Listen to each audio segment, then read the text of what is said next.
Alrighty. Welcome to the stream, guys. Thanks for joining me today. Special matchup between Plywood and Toma here in the semifinals.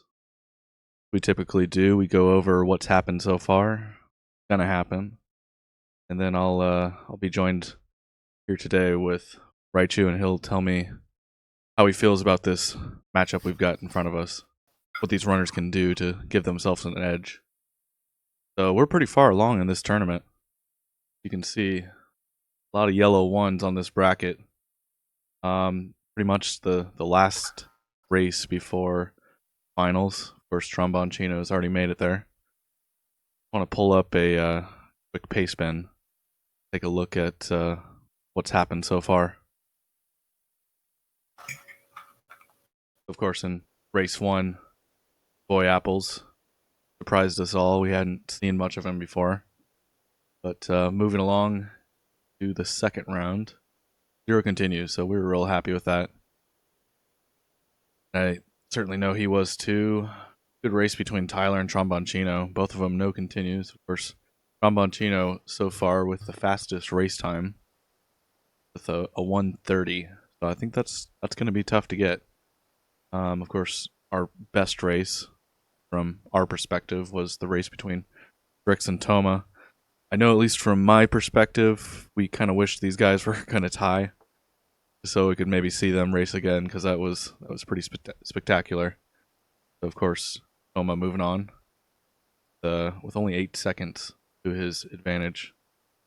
Raichu moving on in round 2 versus your Boy Apples, and of course, decent race between Plywood and Copper Tank with Upper Tank finishing at a 139 and Plywood with a 136.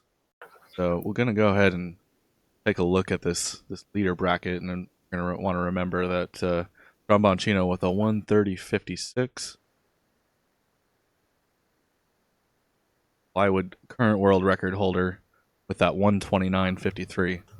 I know he was on a pace last night during practice. World record pace. Something must have happened there. I didn't catch the end of the stream. But as it stands, the screenshot is a few days old, but nothing has changed when I went and looked at it today. So, real curious to know whether or not Plywood could post something, anything faster than a 136. Plywood is obviously fast, but I like to kind of use the rally car terminology, and Plywood's a bit like Colin McRae, the late great Colin McRae. Very fast, very fast driver, but he kind of crashes a lot. So we're real curious to see if Plywood can put together a consistent run that's fast as well. So yeah, down on that leaderboard in the number 2 spot, we've got Toma, 130.46. Of course, what we don't have on the leaderboard is Tromboncino's run from the race, which I'm sure he's gonna submit any day now. But if you talk to him, I'm sure he'll tell you that he's got a better run in his pocket. So he may just be waiting for that run to happen. And of course, it could very well happen during the finals, which we'll go ahead and take another look at that bracket before we get going here. So yeah, Toma versus Plywood. We're really looking forward to this one. And like I said before, these guys have commentated races with me. Toma and Plywood, both very good commentators. And so I'm down a commentator today, and that's why I'm excited to be joined by Raichu, who's also in this tournament as well. And Raichu, if you could tell me what sort of things you could do in Toma's position, where we're going to consider Toma to be somewhat of a underdog here, just considering that his PB is about a minute slower than Plywood's. What sort of things can you do as Toma approaching this race? He's a very talented at what he does. He's absolutely fantastic, but he is much less experienced as a runner of Metal Gear Solid 1 and as a racer. He has far more experience on both fronts. For Toma, would be things that he knows, things he's practiced. Not try like what I did and do you kind of didn't practice a whole lot, and that could cause you the last thing you need. Because Plywood has a lot of experience. He's very good. He uses a lot of very fast strats that he's very consistent with. The likelihood of him failing, a slim chance. Well, Plywood's got some fast strats, and he's definitely got the world record. But so far in this tournament, his best time, which is his only time he's posted against Copper, was a 136. So that's a whole 7 minutes off of his PB. So, but that's standard disc speed. To be fair, okay. Plywood's world record is with fast disc speed. Be about with fast disc speed. That's around the 131. So that's around. Now, mind you, that's around what Chino got. Okay, so fastest speed adds. That's why I have you guys on the show. You guys are my expert runners. Fastest speed essentially 2 disc spins at 16 times a second, or whatever it is, like 16 times. A fast disc speed doubles the speed of a standard PS1 disc, so it spins faster and loads faster. So fastest, I didn't realize this, but fastest speed can add up to 5 or subtract 5 minutes from a run. Yeah, absolutely incredible. Just by loading. Now, not all games support it. Some games crash. For Metal Gear Solid 1, it does speed up load times dramatically. I'm gonna kind of in half, you could say, in some instances. Absolutely, yeah. Well, good stuff. Just as a quick example, we're obviously looking forward to this matchup, and I'm going to let the runners know that we're ready to start the race. Obviously, we've got an advertisement running here on Toma's side of the channel. Like Plywood is finishing up some practice, but just a sec while I let these guys know we're ready.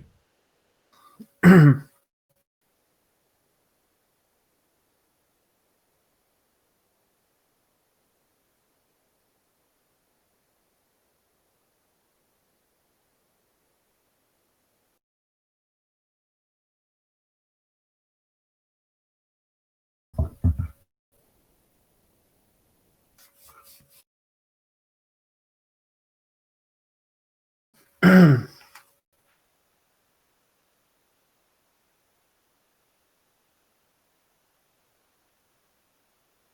letting the runners know, good to go. Looks like Plywood has set his stream and he's going to make his way to the difficulty screen. This is officially the start of these runs. Does look like these boys have agreed to use the integral version of the game. Since they're both running integral, Plywood obviously after many after many an attempt managed to get a working Japanese PS2.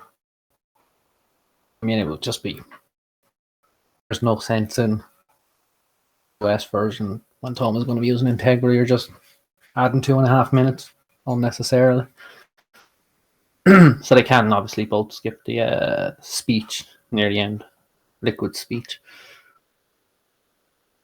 Of course, Plywood playing on hardware, he has the option to do fastest speed, but since Toma is most likely using an emulator today, I imagine that they've agreed to not use that fastest speed on Plywood's side of the deal. I think Toma also has a PS2, but I would imagine they both agree not to use fastest speed because there is a slight chance the game can crash.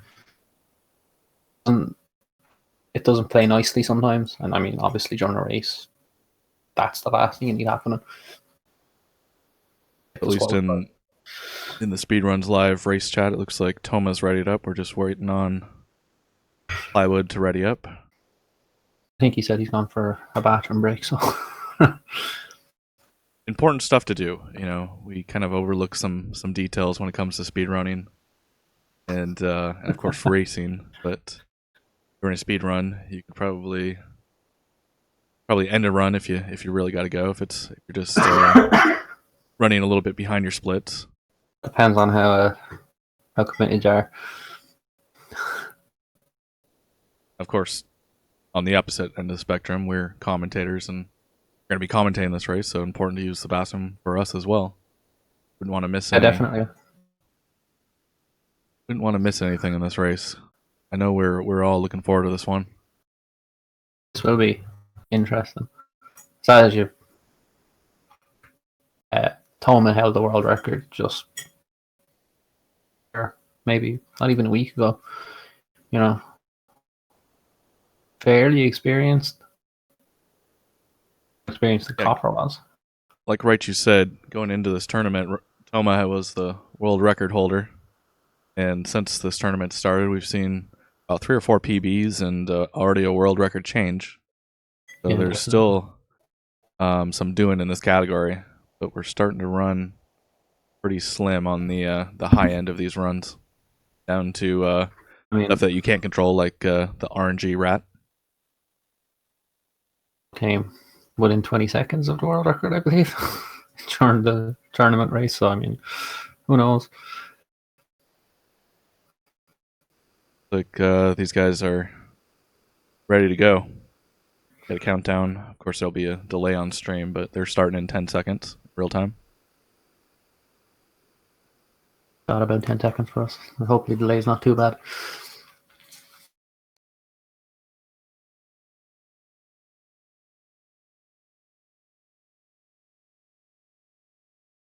For me, all right, and we're off. Fortunately, the delay looks pretty good. These guys went black screen just about exactly at the same time.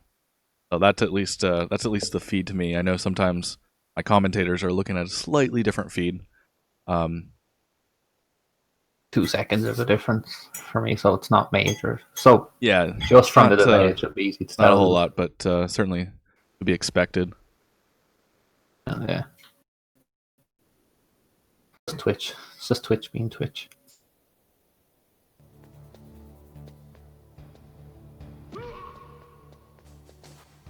Anyway, Plywood looks like he's playing with the guards while Tom is going for the right side elevator when it descends. Not really much of an advantage playing with these guards. I suppose you could probably get a ration out of one of them. But a bit of a risk. Because if you bump into these guards wrong, cause an alert, that's gonna delay you getting the elevator to come down. Say the elevator's arrival, but you can take damage, which makes the Snake has 4 hits on easy before he dies. So if you take 2 hits on your way to the vent after the heliport, if you took the heliport risky, or you'd lose a small bit of time menu into a ration. But the sorry, the way the elevator works is it'll come down at 2 minutes and 20 seconds, real time. And you skipping the codec core. Now, if you maintain an alert, the elevator won't arrive. But if you stop an alert before then, the elevator will come as normal. So you don't have to worry too much about that. It's just too much damage. Like Plywood's taking an alert here, but he's on his last guard. So this shouldn't affect anything for him. I think he's just having fun, God bless him. Yeah, just swinging the guard around. There's some funky mechanics built into the game there. Entertain yourself somewhere because you're stuck here for 2 minutes and 20 seconds. Like, yeah, elevator's making its way down for both runners here. It has kind of fixed itself for me. It's more synced than it was moments earlier. At least what we're seeing is Toma's going to get on first, but we know that there's some delay between these two streams. But usually I won't put up the leader icon until these guys get to the vent, so we're going to watch how much damage these guys take in the line. A pretty specific line that they're going to take across this helipad. And of course, they're not going to want to take any damage from the vent guard. Going to want to roll him and get right in that vent. Shot is... It loses about, let's say, a second, so, that's edge, You won't really see any kind of lead change until the guard encounter, but it'll be pretty much neck and neck up to then. Of course, mashing through the codex and that kind of thing can also give one or the other an advantage, because if you're faster or slower than somebody else, even just that second or two ahead, means big. Toma makes his way across that helipad.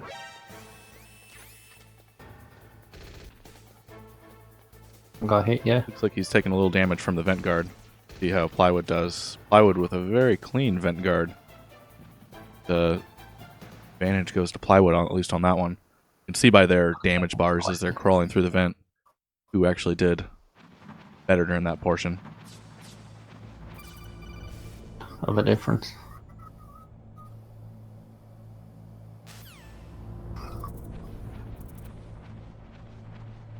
Like I say, it will be kind of, and Ocelot afterwards that will really separate them. Yeah, you can look at that life bar and you can see, gauging it to the word life, see that Plywood obviously has more of a life bar. Toma does. So we'll go ahead and leave the audio channel on Plywood, at least for now. Now, of course, going into this tank room, it seems like two former, or at one point both of these guys had world record. Currently, Plywood has it. I imagine both these guys are going to use the chaff strat to get to the lift. Either of them didn't. Yeah. So far, Toma's going for it, and it looks like, of course, Plywood is too. Wouldn't call that one incredibly risky, but there is a safer strat through there. Where you throw the guard. I mean, that can involve a level of risk if you miss throw, or you cook too early or too late. Cooking too early is the guard that approaches downwards, and the AI is kind of programmed funny that only one at a time can hear something and be distracted or go to have a look at it. And I mean, if that guy sees it or hears it, guard walking towards the elevator, it's ruined. The strat won't work. So you'll have to kind of, if it's an attempt, if it's a race, you just kind of have to wait out till he goes off anymore. Quite minimal. Did a quick refresh on Plywood's stream there. It looks like that's about the best amount of delay that I can provide for the restream. We believe that Plywood has a very slight edge so far, although it's not visible to our eyes yet. But he did have a better helipad, not taking any damage from that vent guard. There goes, that'll kind of be, well, not the big separator, but that will, you know, if Plywood has a cleaner guard rush or Toma has a cleaner guard encounter, I shouldn't call it guard rush. So we'll hold back on calling either one of these guys the leader, at least until it becomes more clear to us. Definitely. Toma makes his way into guard encounter.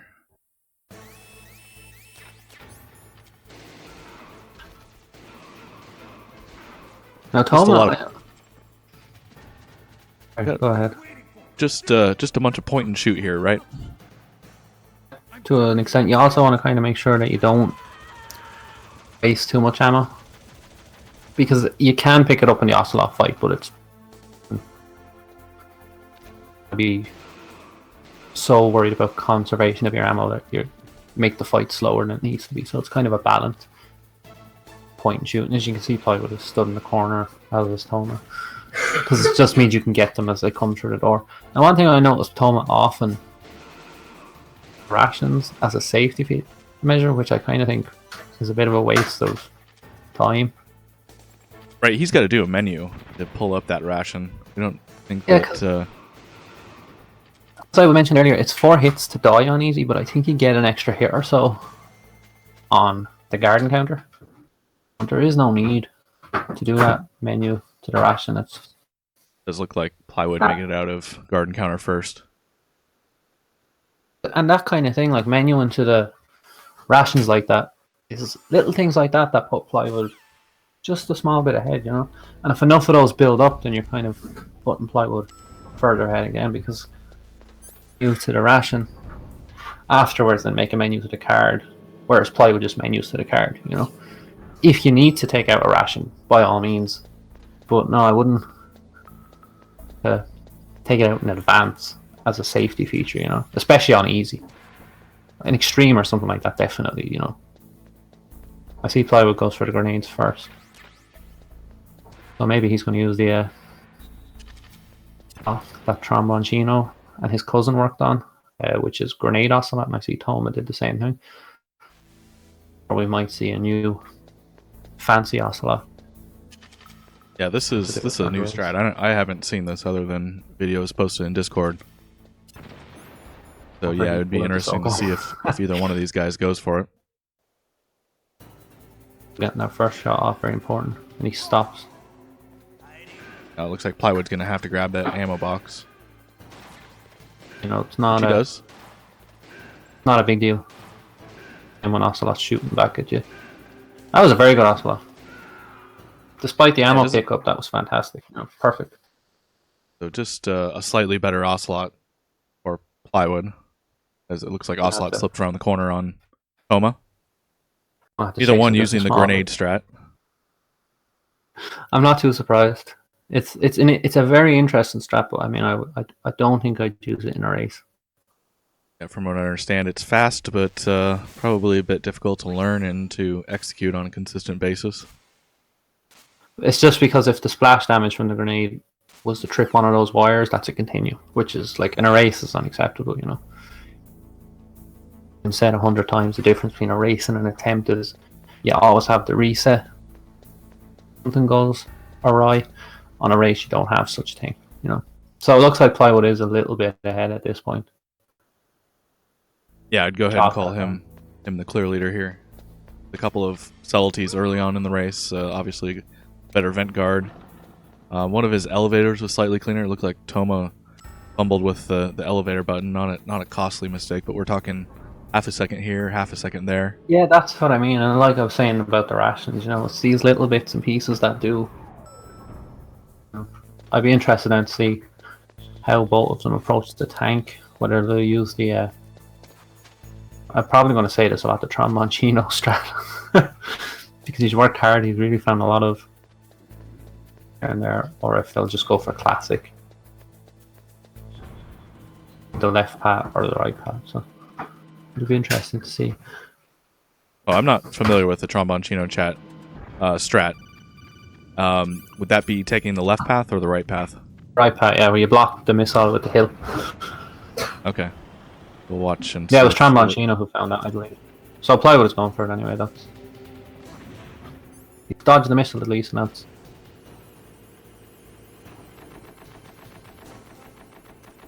like Toma's going left. grenade. Thomas taking the usual approach. Of course. About 3 seconds. Of course, so far in this tournament, runners have been pretty consistent with tank. Yeah, definitely, yeah. Except when I did a race against Tramboncino, I completely. But no, they were both clean tanks. There was no the ordinary affairs. Yeah, we'll give Plywood just a slight edge on that one using the right path, the 3 seconds faster path. You know, these little things, you know. Like Plywood gained 3 seconds. And Toma lost a couple of seconds going with through that menu in. both runners making their way through nuke building 1. There's not a whole lot of incident. The most worrying thing in this room is up on the top stairs here you see Plywood thrown. I'm sure you're aware by now the last thing you want here is an alert. Because Exactly. you don't make it out alive. Well, they both got the throw, so that's the main thing. Yeah, this room is unique to the game in that it'll fill with gas. Maybe other than the laser area where you head out to the snowfield. But yeah, and Rex's lair as well, if you get seen by the cameras, that fills with gas, but that room. Without incident. And another interesting thing to mention is Thomas seems insistent on he just uses a D-pad. He uses a mixture of analog and D-pad, which kind of gives him a more fluent movement. There's some occasions where D-pad is much better. It's where like analog is a better choice for like taking corners and that kind of stuff. So it's just those other little things, like we're saying. Toma doesn't do that. Just kind of give him a little bit of an advantage. And that was a very nice turn on that Nikita, actually. Yeah, this Nikita, these guys are making it look easy, but this Nikita is tough to control. As you can see, like the contrast between Plywood's Nikita, where he used the analog stick to angle it diagonally, so it went. And that's just one extra turn you don't have to do. Or sorry, one less turn. So it's like, you know, little bits and pieces, but I definitely wouldn't just, you know, Ninja can go one of two ways. Good or bad. Too careless and you miss too many punches on the Ninja. Extra line of dialogue, which he loses about between 5 and 10 seconds. It's when he gives you the clashing of bone and sinew and that kind of stuff that loses major time. And on easy, that's here as long as you land all your punches first. Sorry, especially in the latter phases, you really have to make sure you're not missing too many. Risky and dangerous and frankly terrifying, but I would got those first two combos off nicely. Reciprocate.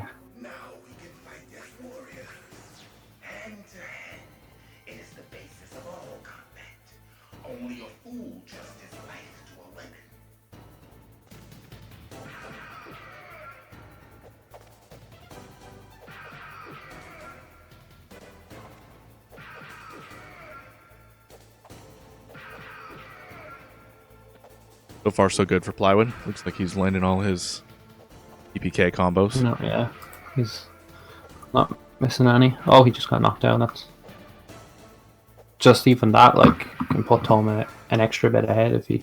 Oh well, Toma got knocked down just as I was seeing it. Second knockdown because he was just a little too far away from the Ninja that time.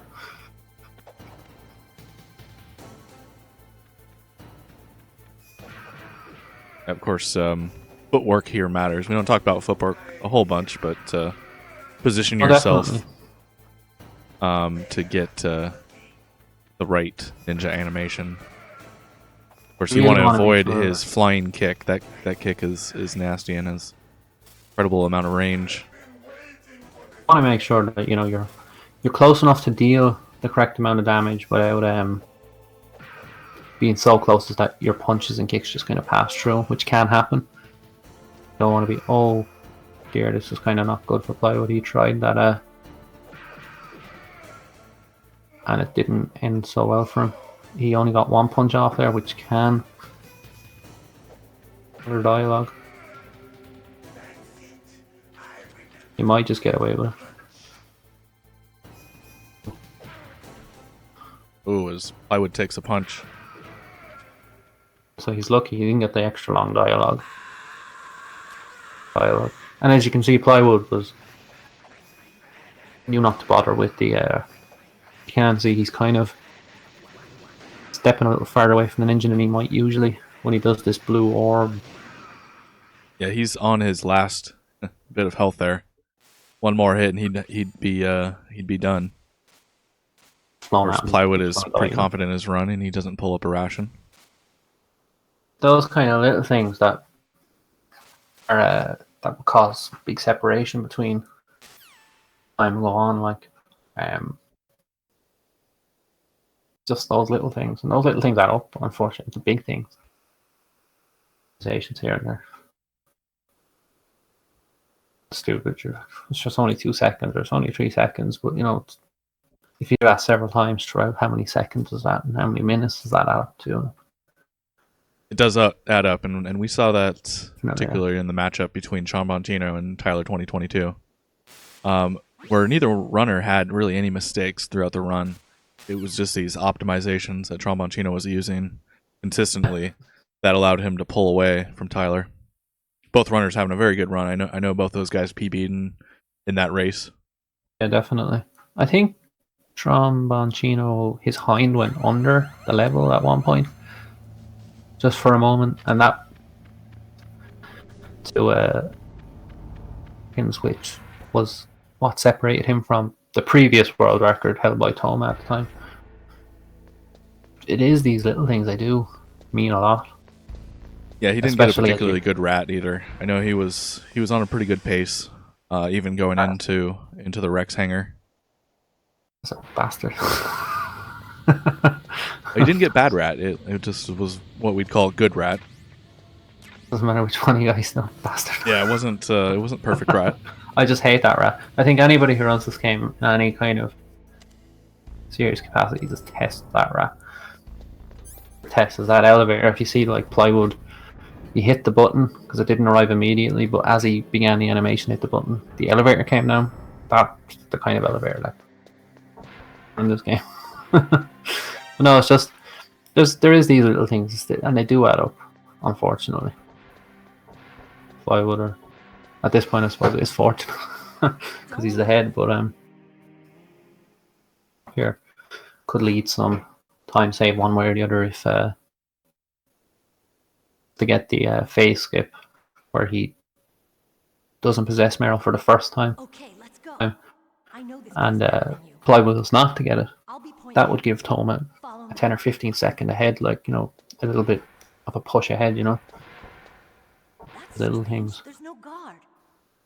What happened to the music? Plywood gets it, and Toma does not, then Make sure you're that's ready, 15 okay? seconds further. Plywood pushes onto the lead. Small little things here and there. So it'll be interesting to see Mantis. They're very close going into Mantis. So far, neither one of these runners has had a continue or any major mistakes. It's just Plywood has taken. Come on, Mr. Foxhound. He's used his optimizations to his advantage here. He's shown his experience, really,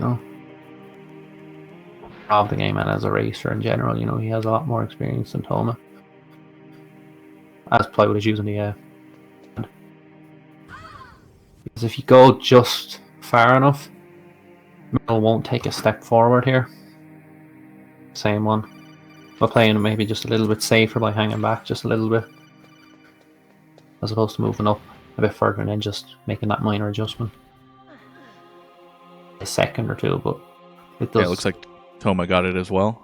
Kind of looks funny with Snake inching forward there, but they're skipping a like he's afraid of portion something. of. They're skipping a certain cutscene there with Meryl. Just where Meryl takes like a step forward and then has to take a step back again. So it just skips us. So it saves maybe, I think, a second, 2 seconds. But, you know, those 2 seconds matter. Plywood on 3 shots. That's 4. Missed a couple. I don't think he wants the menu to the FAMAS here. He picked it up to begin with. Or maybe he's on 7 now. So he's going for that grenade throw. That looks like it landed anyway. It's very important that you don't fire from Mantis, because it won't skip.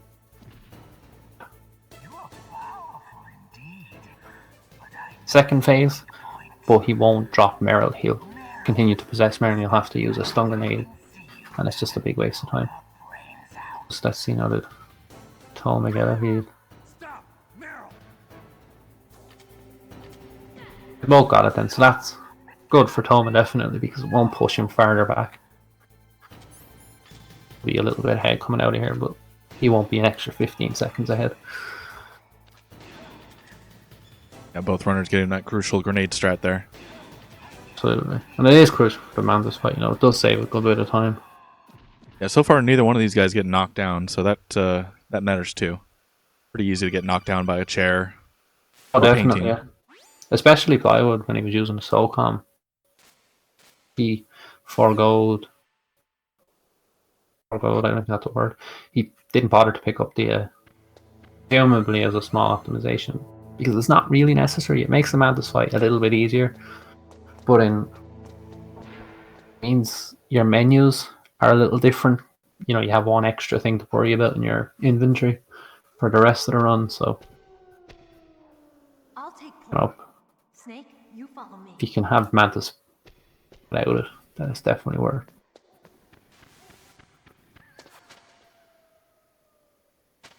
Out of bounds. Like Plywood getting his OOB here in the snowfield, first try. And Toma, unfortunately, has some trouble with out of bounds where he tends to get lost.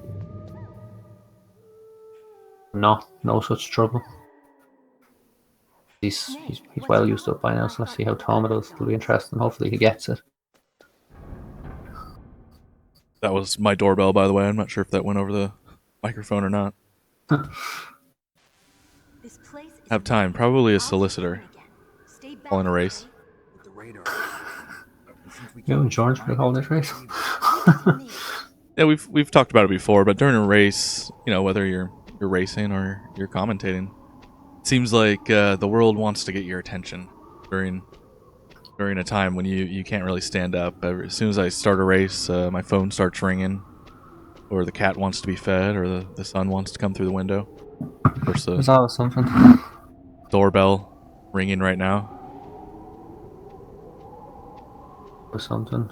When you're not available to So, what do deal with it. Pretty good, huh? How did you know I know where that to find that Toma got an So update. good, but when Mantis I think it was drove an into my update on mind, his TV. I was able to see where the mines were He was saying during his race with Well, Drix, a little. his television updated, and in a panic, like, turned off, and he had to try and turn it back on. Oh god, I can only imagine. And it's the only time that update would happen. You'd go days and weeks without it, and then you start a race, and then boom. Oh, sorry, I forgot. I need to update. Yeah, it seems like anytime I'm on a PB pace in MGS2, I'll get a Windows update. Finally just turn that off on the streaming PC at least. Don't want any Windows update crashing my stream. This update is a nuisance no matter what time of day, whatever you're doing. Now we got a pretty crucial area coming up here in Armory. I know that Plywood is probably going to use what we, and I don't know who to give credit to these strats sometimes, but at least the first time I'd seen it was Drix using it, but maybe Bomboncino was part of that as well. Which is but this? gonna be curious to see what strat that plywood uses going through armory, and it seems safer. Which they one just do you run- refer to? Yeah, they With just the run right spray? across the laser, set off the alert, and then of course you need to be able to choke out a guard right before you get back on the elevator. But, That was shown was by me. Tromboncino showed it to me. Plywood shared a. What is Toma doing? Sorry, I think Toma and Plywood kind of just came up with it around the same time.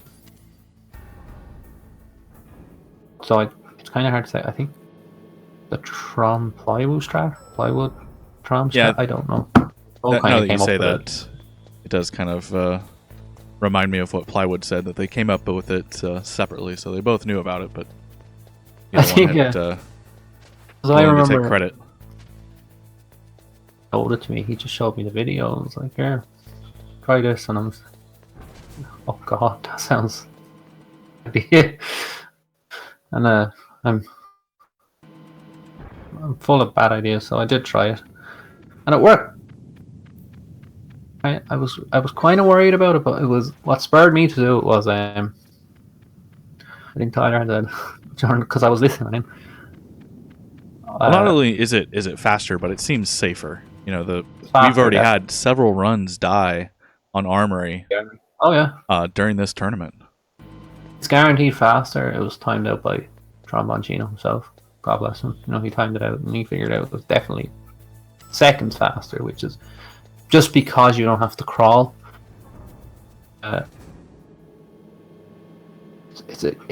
It's much safer, but it can't. But choking that last guard can definitely be a risk. So here we go, Plywood getting the roll in the armory. It does Which appear one? he's going for it. He throws a stun, runs right across the lasers. No need to crawl underneath them. Stun knocks down the guard. He's going to go around the corner here. And he needs to wait for this. This is the hardest part of the strat. He's going to need to wait for this guard to stand up as he opens the elevator. A punch and a choke. Oh, He misses the no. choke. Fortunately, I'm not sure if he's going to have a way out of this now. I should have done there, and I mean it's hard to say. This is huge. I think he's going to have to reset the room. And as Toma makes his way through armory, it doesn't look like he's using this this new strat. He's using the old one. Going to need to crawl That's under it. lasers. Game Looks though, like it's a shame. Plywood is going to wait it out.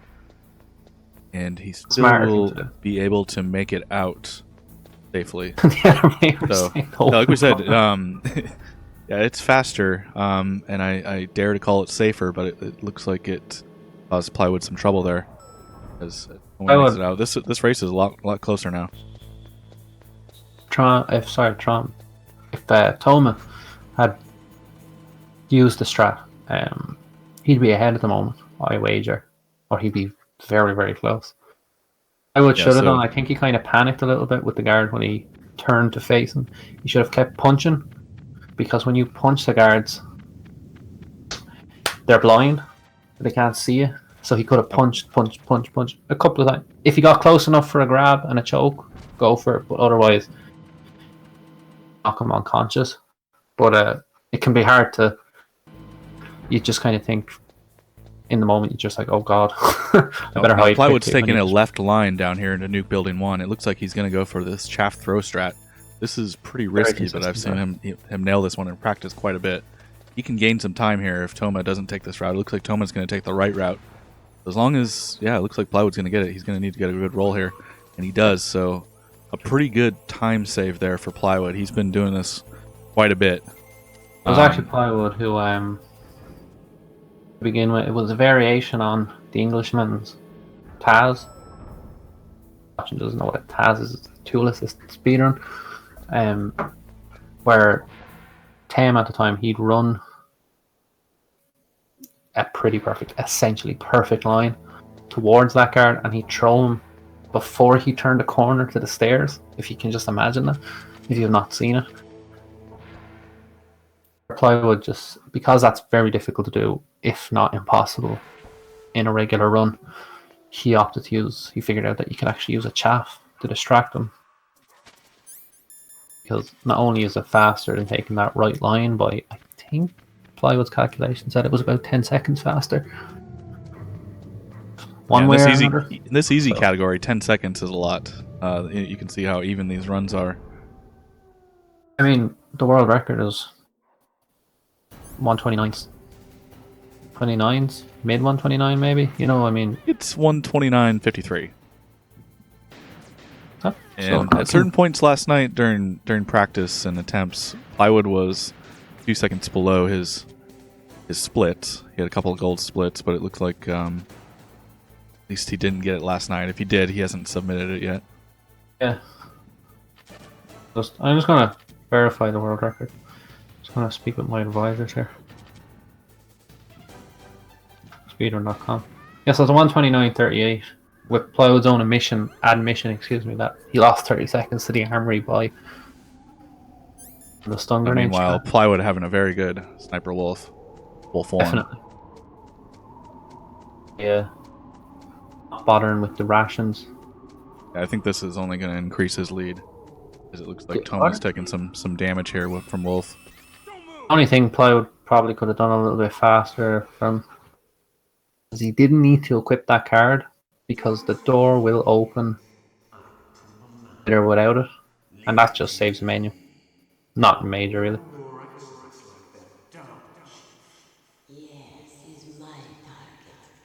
Less cough. But these little things, like you say.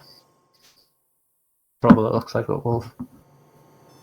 You win. What trouble Of is course, Plywood submitting to torture by design. Had enough. What I do with that is you want to hold X, skip the cutscene, The torture will start. so you can get it essentially on the frame The woman in return. where you start the torture Fun with her. I killed. before the torture even begins, just as it fades in. Still look at yourself in the mirror, my friend. Just some kind of amazing, to be honest. Now, of course, these guys are going to be in cell for at least a few minutes here. But looking forward, we've got stair climb and the hind D fight. So some opportunities for Toma to close the gap there. Mainly in stair climb, I think what he's going to need to do is to minimize the amount of damage that he takes going up the stairs. Good roll cancels on the guards on the way up. Stun grenades. You know, well-timed stun grenades. Nice throws.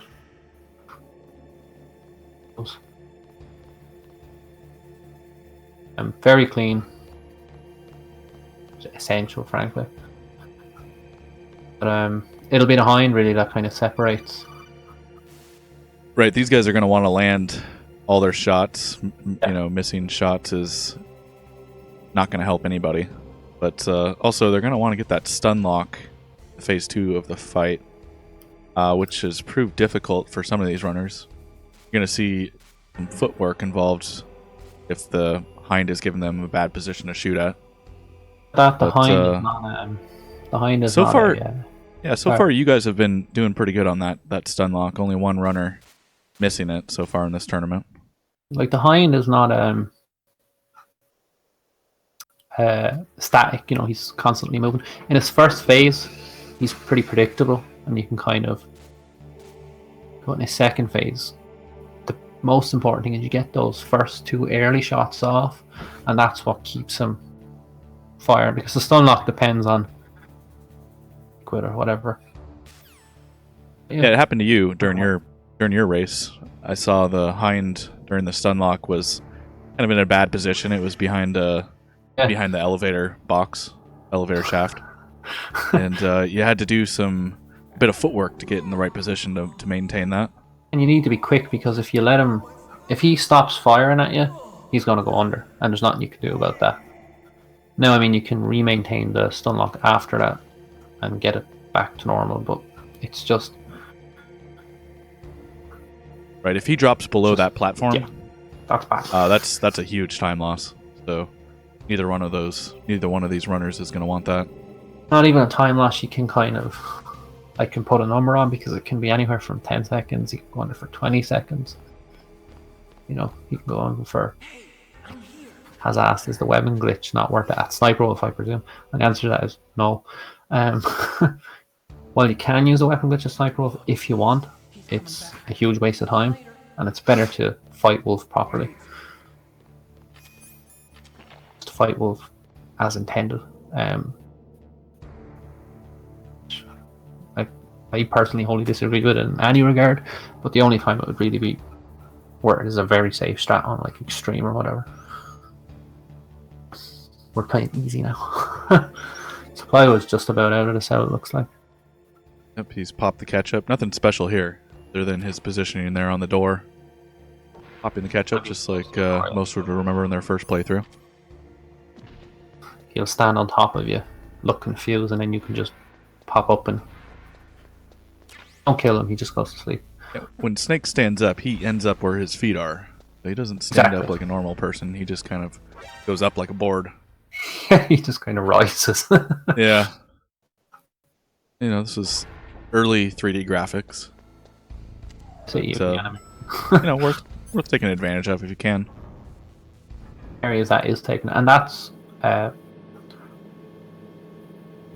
for the not even just for large skips, for all bosses, where you can see like where they vent clip, which we didn't talk about, which is, but fine, don't worry about it. I think everybody here has seen it enough. That only works because of how Snake stands up.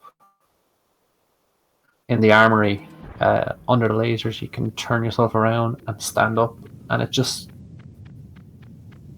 kind of help with movement a lot, because the movement is fairly restrictive. In other cases, it's quite beneficial the way Snake is animating, how he stands up. And now Plywood making his way into Nuke Building 1 again. Let's see if he uses the left strat, the faster strat. Looks like at least his initial line is going left. So he can gain some time here, like you said, maybe 10 seconds. As long as Toma decides to use the right line again. We're going to watch and see what Toma does as well. And this could be, if he doesn't get this, this could be detrimental as the room will fill with gas. But he gets it twice in a row, so he's 2 for 2 on that Nuke Building 1 strat. So I'm sure Plywood's real happy with that, as Toma takes a little bit of damage running across the snowfield.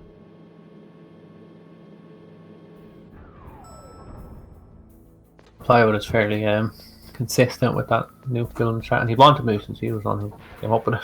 Yeah, it looks like Toma's going to take the right line, so he's going to lose about 10 seconds here, taking this right line, which is of course safer, but it's going to be slower. Now, Plywood made that strat look really easy. Like you said, that strat was derived from a tool-assisted speedrun strat. Yeah, it was just not just any Taz strat, but one by Englishman, one of the best Taz programmers for this game.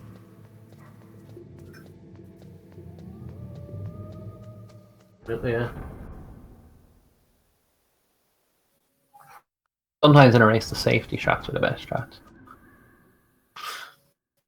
Especially if your opponent opts for a lot of risky stuff and it goes wrong for them. And I mean, it's smart of Toma not to use the risky Nuke Building if he's not confident in it. You know, it's definitely smart. Right, Toma's got a bend don't break strategy going here. He hasn't messed up yet. He's still within striking distance. Let's say he has a good wolf too, and he has a really nice stair climb and hind. He can certainly close the gap. And he continues on Plywood's part, and I think he's right back in it. The rat.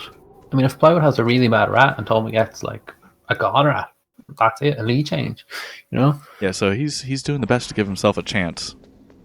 Like we said earlier, Plywood is going to be the more experienced racer.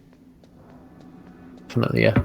I mean, I think before the stream, we gave Plywood the edge. Of course, Plywood is the current world record holder in this category. But this is also the semifinals. These guys have already won a few races. These are the two guys who have already traded world record status.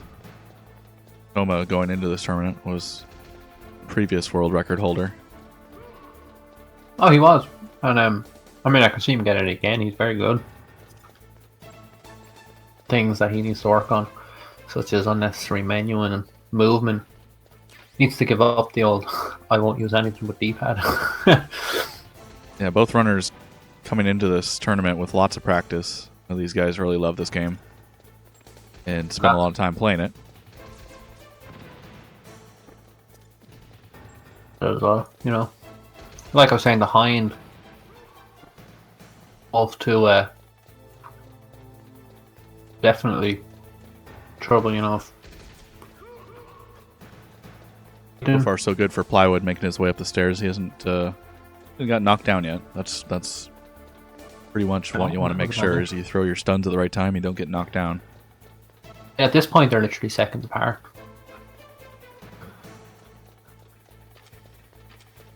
Past the doors and Plywood's just about finished, so Tom is about halfway done the ascension.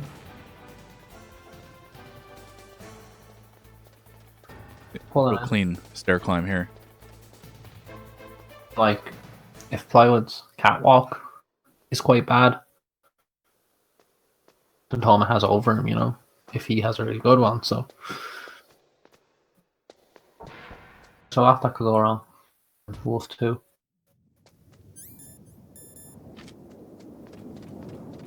Everything really comes together at the end of this one.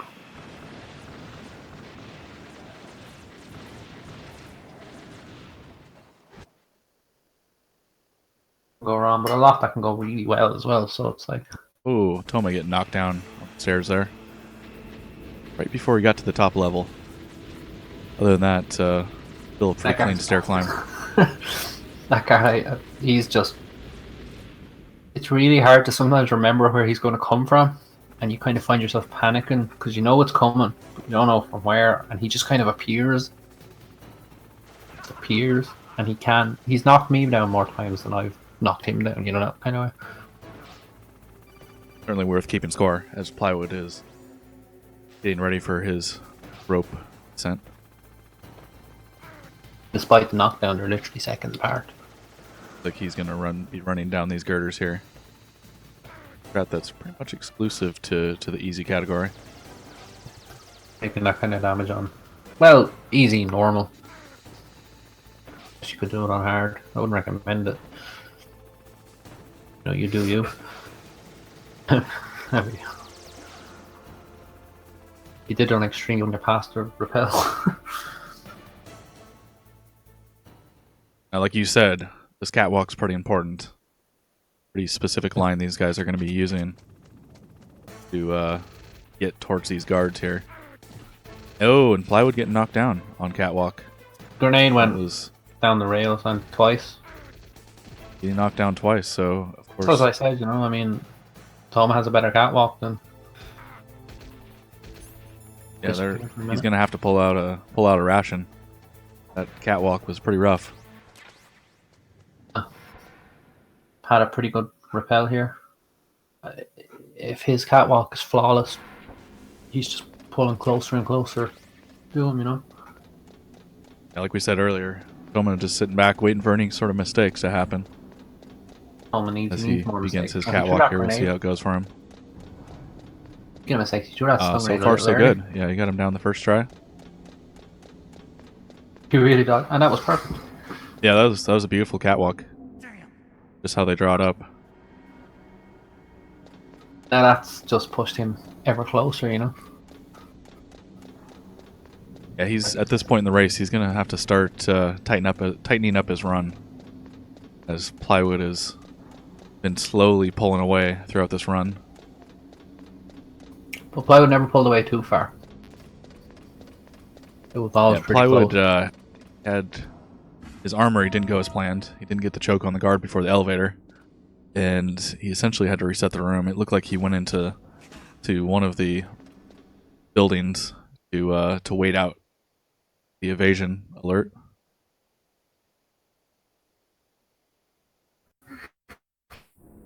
A certain distance in evasion, they'll kind of just scan the area where you were last seen. So hiding in one of the little rooms is a good idea. So yeah, they weren't exactly even coming out of Armory, but Plywood did maintain that lead after Armory, but he did have a good Nuke 1, and they have to go through Nuke 1 twice. And he used the left strat, the faster strat, Plywood did, both times. So that's a Potential time gain of about 20 seconds. No, Just in nuke building 1. separate is the bosses. Versus a kind of medium to slow boss is always going to win, you know, faster. Like, I mean, if Plywood has a really fast hind, a perfect hind, versus Toma, if he has a, it gives him a lot of trouble. And then obviously on the contrast, I mean, if the hind goes under for Plywood, that gives Toma a lot of time to pull ahead. Those things. I'll be interested to see how the hind goes. Yeah, I was watching these guys in practice before the race, and neither one of them are practicing Hind, so I imagine they both feel pretty comfortable with Hind. But that can always come back to bite you.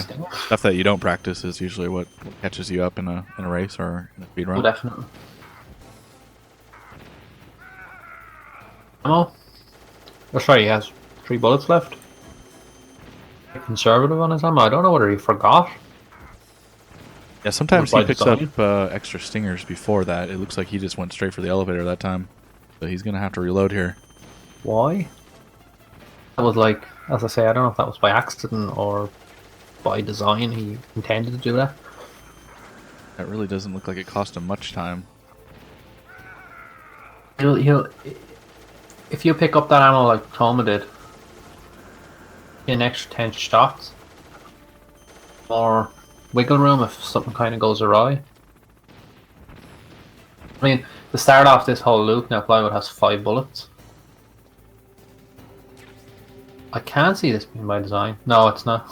He's in chat and he just said yikes, so I don't think it was intentional.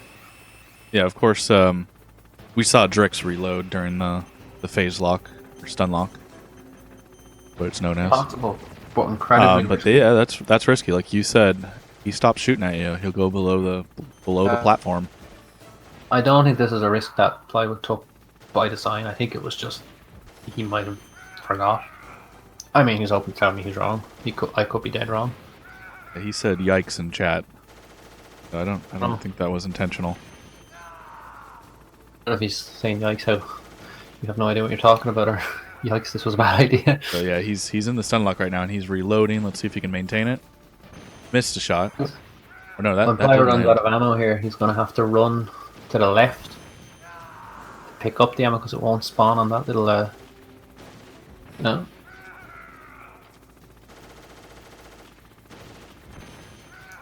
His last shot, he's going to need to reload again. See if he can maintain that. Oh, he finished the hind off with that last shot, didn't he? Maybe it was intentional. Oh, probably wiping his brow right now. Yeah. Oh, it doesn't look like it, but he pulled it off, which is very good. Of course, back on Toma's screen. Looks like he's maintaining the stun lock just fine. Plenty of ammo to do so. It's a heavily risky, but So we'll Pretty call nice. that a push between those two there. used up all of his ammo. To go and collect a new box. Yeah, it does look. Wolf. Does sound actually like hide behind a tree. that Plywood is relieved. Google in chat, that's feud.exe, so he seems he's impressed, he's pleased. Box there now. Likely for Wolf in case she hides a lot. At the end, they both finished off any ammo they may have had, and that's for Wolf, because if she's hiding behind a tree, you want to use a stinger missile on her. Those kind of leading shots.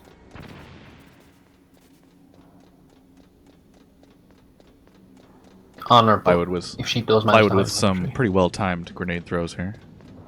So you want to essentially, as you turn a corner, pin after. Sorry. So after you destroy a camera, you count down 3 stairs, you pull the pin, and then you throw it at the top of those stairs. That's. And it's grenades, which you can use later on. As well, because you use them for wrecks to to keep him stunned. X1 or fail one, whichever. Plywood hopping onto the elevator here. We probably expect to see him use the choke strategy. These guards. Of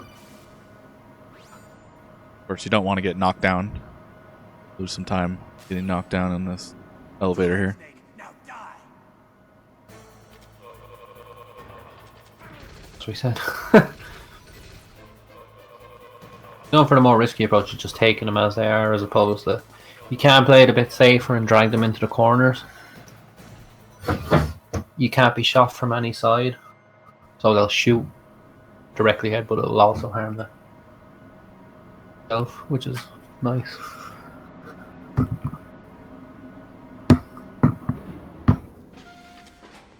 I'm sure Plywood's pretty happy with that. Results of that.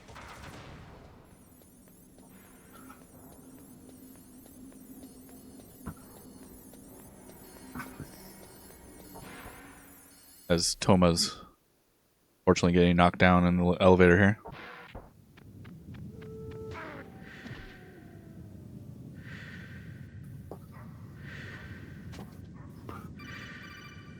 They'll finish without too much incident anyway.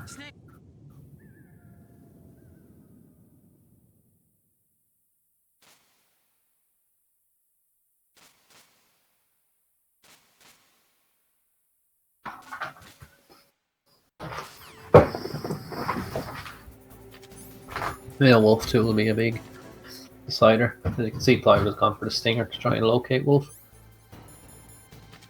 Right, her route has a bit of RNG to it. Definitely, yeah. It's that the frame you enter the fight determines your starting position. Your movement is then based upon. I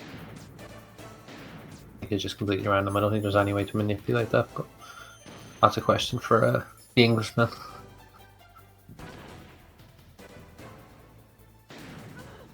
Getting a couple of these leading shots here, Plywood, but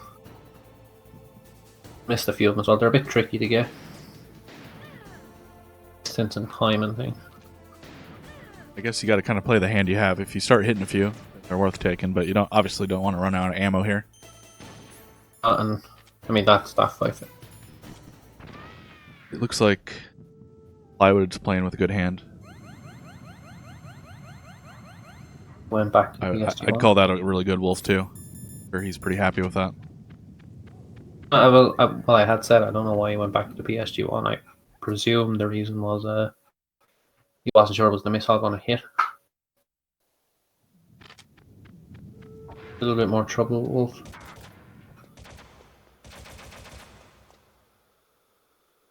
Of course, Toma is running a little light on ammo in the PSG1 and the Stinger. So he's going to have to be real careful with his shots. Wasting too many leading shots could cost him time, as he's going to have to go searching for an ammo box. Definitely. It doesn't look like he's doing any leading shots. Oh, he's... And she doubled back.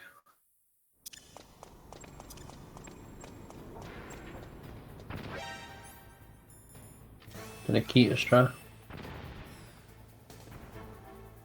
For some reason. Instead, as opposed to the...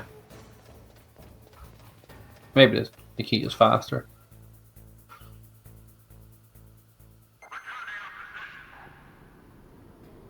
Missed shot there behind the tree. He must be out of Stinger ammo. Not Wait, not been using it. Oh, wait. Well, you He's don't got want one- to. he's got one left, yeah. I mean, some trees, Wolf is just she can't be hurt for whatever reason. This is his last PSG1 shot.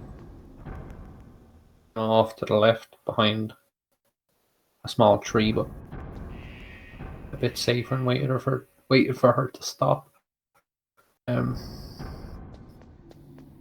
Goes for the Stinger to help locate her.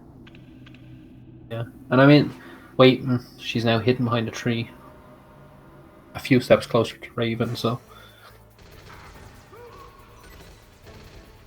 you probably should have just chanced the leading shot. Yeah, he's going to have to pick up an ammo box here. Oh, well for Like he Toma. missed on that last PSG1 shot that he had. First using the stinger to help locate her. This Wolf 2 hasn't gone good for That's Toma, unfortunate unfortunately. that he missed on that shot. I know he was being real careful with it. Better to be fast than it is careful, you know, especially. Well, he was trying really hard not to pick up any ammo during that fight, but unfortunately did have to stand up and go get some ammo for the PSG1. And it's kind of like those little decisions you have to make, kind of. Is it faster for me to chance a leading shot and go pick up ammo, or is it faster for me to wait for it to stop? You know, it's those kind of little things. Yeah, Toma going real conservative on the leading shots. We saw Yeah. Plywood was taking the leading shots, but fortunately he was landing them.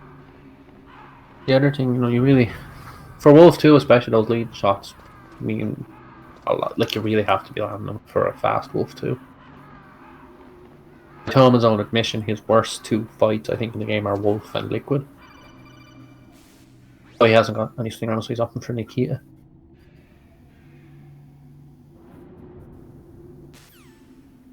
Two fights he struggles with the most.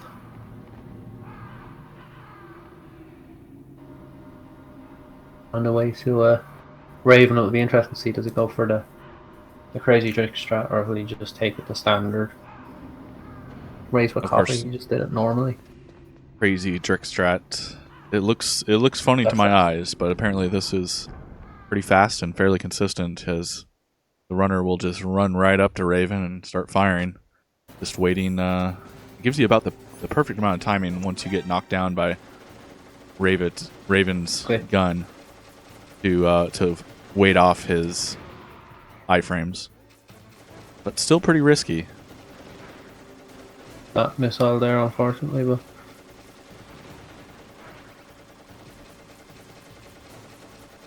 but Plywood, oh god, he's missing a good few shots here. Plywood's getting spotted in the armory has kind of helped him here a little bit.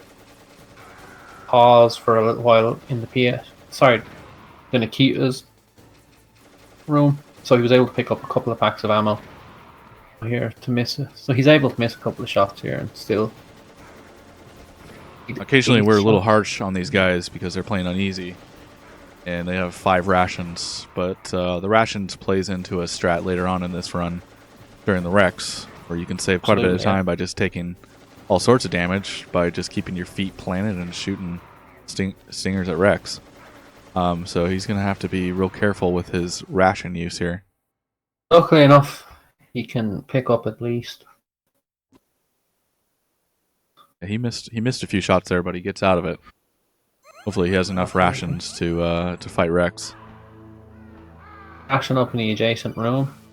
You can pick one up the PAL key room, and then for his final pass, so he can pick that adjacent ration up again, because it's on easy, it will spawn for a second time, so he should be okay on rations. Those are most of them at Raven for this strat.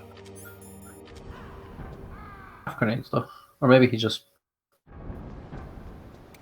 I think he might be going for the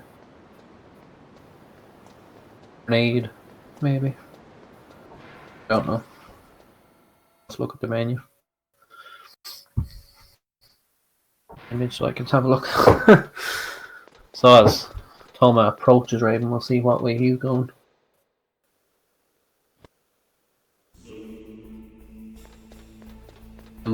The stun lock, or whether he'll go for the till a better name has been cut.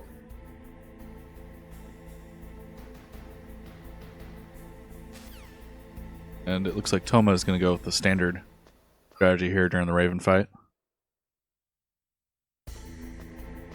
Still a stun lock, but just a different way of doing it.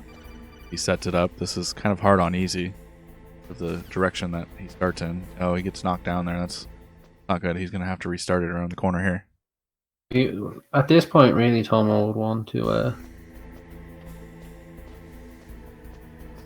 Well, maybe he's okay, but he didn't wait for Raven to come out quite far enough. Raven isn't quite good enough, but it's okay now. with some minor adjustment. Yeah, it looks like he's going to be able to hold it here. Definitely just about passable, but A little bit of a rough setup there, though. and I mean even this kind of angle isn't good enough. A little cleaner because there has to be a good bit of adjustment on the Nikita to get this. Why? Of course, Plywood is making his way to the computer room, and we're all watching very carefully to see what's going to happen with this rat. This could be a run changer. Certainly a defining point in this run. If Plywood gets a bad rat and Toma gets a good one, it'd be a much closer race. Totally trolled Plywood. That's really bad, you know. It is. It's just a shame Toma. It's a shame for Toma that he didn't have a bit of a better wolf too, because he could be a little more ahead. And God rest the both of them, of course. Of course, we've all seen how much time you can save when one runner gets the infinite punch on Liquid and the other runner doesn't. So still some stuff coming up here in the run that could define this race. It can always go one way or the other. It's never over until, you know, nobody's won until somebody got done. Yeah, we've had some lead changes happen at the Rat. We've had some lead changes happen during this tournament at Liquid. So still lots to go here. We expect this run to take just over an hour and a half. Race between, like, I think Toma and Drix was the lead change around the escape from what we could see. So it's not a god rat. It's a good god rat. It's just over. Right, it's just the regular rat. There's the rat. Not bad. Plywood's pretty happy with that. Happy enough yet I didn't troll him too badly. Fortunately, not the best news for Toma. He makes his way up to the computer room. No. It's at this point in the run where I'm scarce because there's not really you can do to kind of keep the card up faster or make the card cool quicker or anything like that. It's a quick timer, so it's just you can do is make sure that you're moving. Yeah, pretty straightforward run, as Raichu's just said. Cool the card, heat the card. Just want to make sure that you're mashing through those codecs as quickly as you can and you're making clean lines to where you're going. In too many menuing mistakes or anything like that, you know. Don't walk into the Claymores at a second cargo elevator.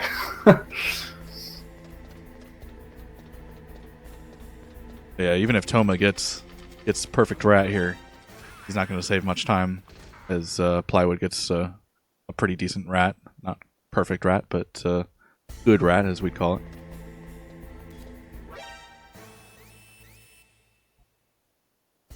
That would have to go wrong for Plywood for Toma to pull ahead at this point. He's just going to pick up the card at this point. He hasn't. And Plywood's on his way to cool the key, so there's a good bit of a gap ahead. I think a lot of that can be attributed to Wolf 2, like, you know, Wolf 2 for Toma didn't go very well at all. Before the race, both runners were practicing Infinite Punch on Liquid. So I expect both of these guys to pull it off, but any mistake could be costly for either one of these guys. You know, absolutely. I mean, I think that's a given. Odo's confident enough.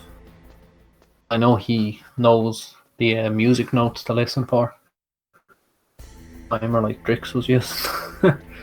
Oh, and Toma got a god rat. That's the oh my gosh, that's the first perfect rat or god rat that we've seen during this tournament. So really good news there for Toma. I'm sure he's pretty excited about that. Definitely, and that's put him a little bit ahead now. You know. I think What would you say he gains maybe about 10 seconds on Plywood there? 5. 5 to yeah. I guess there's varying levels of good rat, which Plywood got. Probably good rat, and there's good rat and okay rat. why are you doing this to me? It's pretty secure a lead or anything like that, but it's just a little thing. It's those little things, you know, as we said before. And we They do make imagine a that big difference. that Plywood knows he's got a bit of a lead. Let's see if he checks his card. On his last I'm race interested to see against what all Copper, he didn't check the card. He didn't check the cold card, but he checked the hot card. Yeah. I don't think he will because I know he knows. I know he knows. He is acutely aware of what the music note you need to listen for. Yeah, various ways to do this. They're counting off 61 seconds. There's an audio cue that some guys use. We've seen earlier Drix uses a W split timer. God bless W split. Oh, he has checked it. Because I think Playing it he safe there. expected it to be ready, you know. And I mean, it expected that card was ready, and if he had left without checking, Now, let's be honest. This ahead. is checking the card only cost him a few seconds, if anything. it's not. It's check, you know. Even if you're Well, really check. We've talked about it quite a bit during this tournament. These are races. These aren't speed runs. You only got one shot, and of course, if you weren't here at the beginning of the stream. This is the semifinals. The winner of this round moves on into the finals to face Tromboncino, which that race is already. That portion of the bracket has already been decided in the semifinals with Tromboncino moving on. I was out of town for that race, but it sounded like Raichu, you had some technical difficulties. I'm not even going to talk about this. It was terrible. The whole thing was a difficulty. But yeah, Trombone destroyed me. You know, he's much better at this game than I am. Irrelevant of who moves on. I mean, it's looking like it's going to be a Plywood at this point. Yeah, again, we Very good looked at the race, yeah. leaderboard on speedrun.com before we started the race. If you guys missed that, Toma is currently in second on the leaderboard, and Plywood is the current world record holder. We've already had one change in that board so far during this tournament. We've had several PBs, so no saying that wouldn't happen again. Be pretty excited Oh, to see definitely either one of wouldn't. these guys move on. I think they can both handle themselves pretty well. Speed runs. And it's those little things that Toma needs to optimize and improve that I hazard to say holding them back, but they kind of are in a little way, you know, as you can see, like Plywood is using certain Plywood little is- optimizations is- and what have you. It's pushing him See- ahead in this race and in the leaderboard. You know, it's just these little things they just have to adapt to. And as you see, you know, Tromboncino is pulling times that possible on an emulator, but it's because of these little time saves that he's come up with, like the ninja, the tank, grenade ocelot. Not that he uses it, but in a run. Now, it's easy for us just to like sit here in the one booth and say that you should use every optimization throughout the run, but of course, all those optimizations come with their own risk. It's not even. I don't even mean like, you know, Toma doesn't need to use Toma. Standing between Toma and world record isn't grenade ocelot. Like, menu into a ration for no reason. Using and that kind of stuff is what kind of stands between Toma and having the world record at the moment, and that you really kind of have to. It's hard though. Sometimes it's hard to kind of adapt these. You're kind of used to what you're used to, and you kind of want to stick to what you know. But speedrun is in a static environment, and everything is always changing all the time. So it's difficult sometimes to give up your creature comforts, I think, as you like to put it. Be competitive, sometimes that's what you have to do, unfortunately. Now, of course, Plywood neither one is- of these runners have made any continues yet, just that Plywood's had a much more optimized run. He had a good, really good Wolf too. And it's just for all bosses, boss fights and good movement are the two big things that you need. And these little Couple of scary optimizations points in bring the them run here. for Plywood though. It looked like he didn't get the choke in the armory strat that he used. Had to wait for the room to reset. Oh, there's definitely his. Yeah, he went into the Hind D fight with probably not as much ammo as he was hoping to go into it with. We'll have to. We're going to talk to these guys after the race, like we usually do. But certainly going to be curious to ask him what happened there. Years. Whether that was an accident or on purpose. If it was an accident,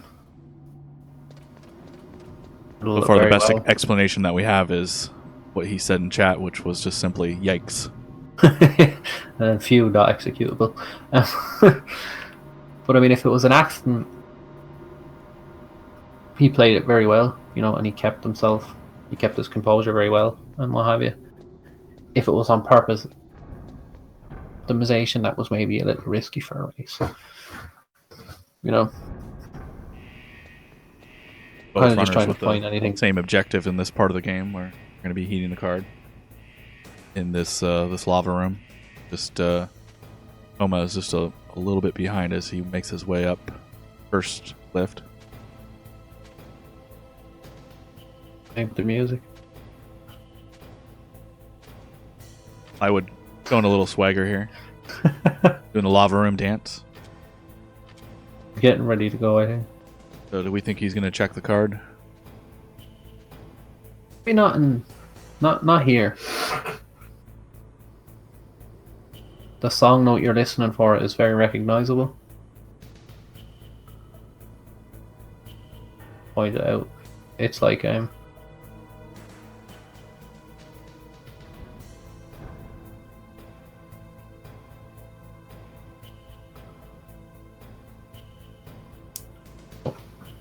when the song dips like that. So I was like, yeah, Plywood's not checking. Yep, he didn't check. It'll dip when it just kind of goes, kind of, if you remember if you can, that's just when the song kind of drops a little bit and that's that straight line of music. That little note is what you're listening for, which is like super recognizable because I think it's the only time in the song you hear it. Spend in the blast furnace at least, whereas the cold storage warehouse more kind of on a loop. There's not much variation to it, so it's a little harder to kind of catch the right note. For to check the card. If Plywood blast furnace and not the blast furnace, excuse me, the computer room, I will be shocked.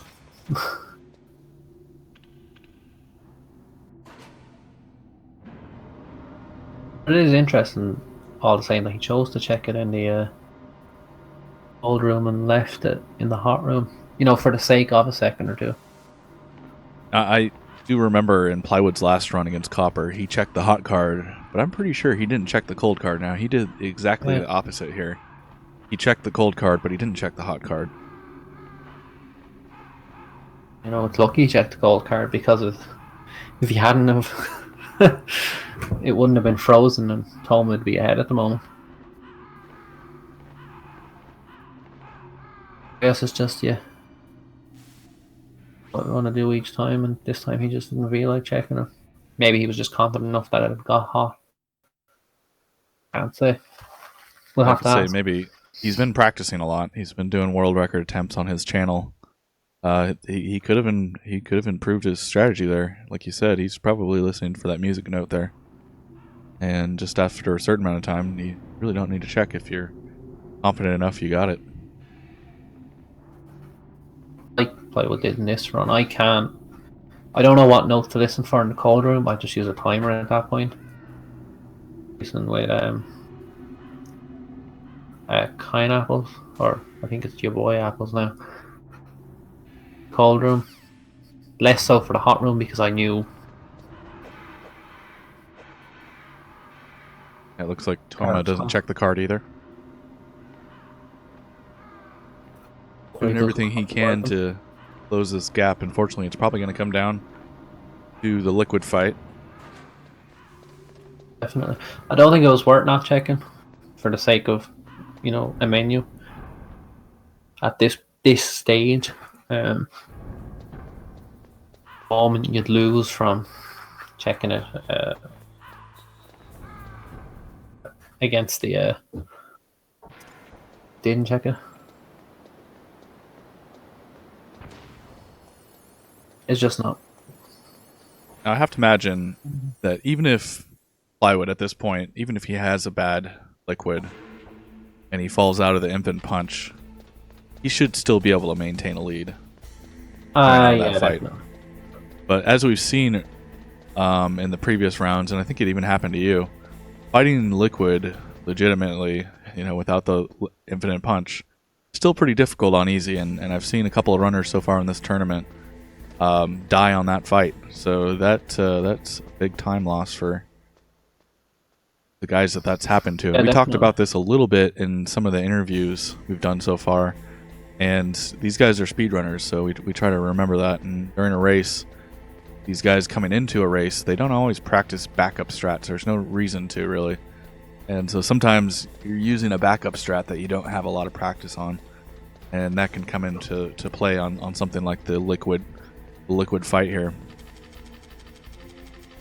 Good fight is.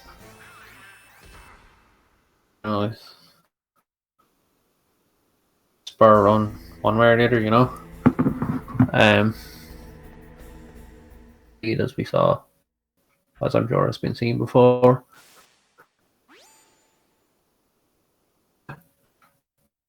Notorious bastard. It can cause big trouble. The infinite punch shouldn't be too much trouble for Plywood, but in a race environment, things are a little more tense and stressful.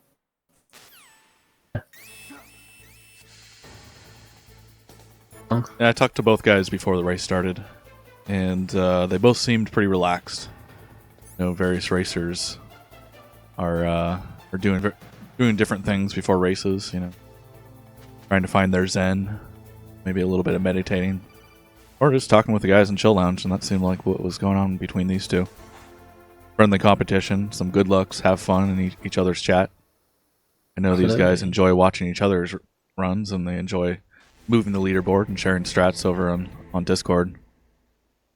So I really imagine that today these guys, even though this is semifinals, this is your last chance to move into the finals against Stromboncino. But these guys are having fun. They're playing the game that they love, and we're certainly enjoying it. That's the important thing. It looks like neither one of these runners are probably going to have any continues. Now Plywood only has 2 chaff grenades, unfortunately. And just Rex stun for as long as, depending on how many chaff Stoma has, of course. But it's just about finished up. Okay, never mind. It was plenty. Wait for the speech to end. The way towards the computer room, for me at least.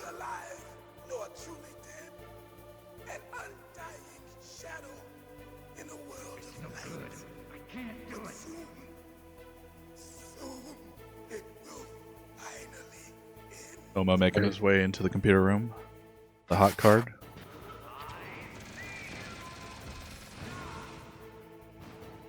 Point safe for dead liquid, it looks like. We mentioned earlier, this is why it's important to have rations, because he's literally just standing there, firing the stinger, taking all sorts of damage.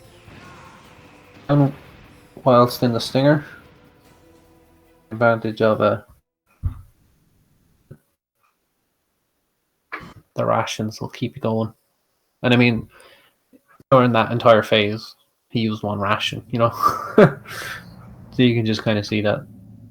And I think it's a viable strat for normal as well. I'm not terribly familiar with normal. I think you could probably get away with it. So far during this tournament, not many runners have had any trouble with Rex. RX is pretty easy. Yeah, the fair amount of mistakes have happened in this tournament at Armory and the Liquid Infinite. And of course, stuff that you can't really control, like the RNG rat, the skill portions of the game, Wolf 1 and Wolf 2. There's some bosses that are he doesn't have any chaff grenades, or he's foregoing the chaff strat entirely. You could enjoy one brief Doing a run moment of love. just while waiting Nice. for this timer to take out. Yeah, these guys are both playing on Tag so they've agreed before the match that they're going to skip the Liquid speech here.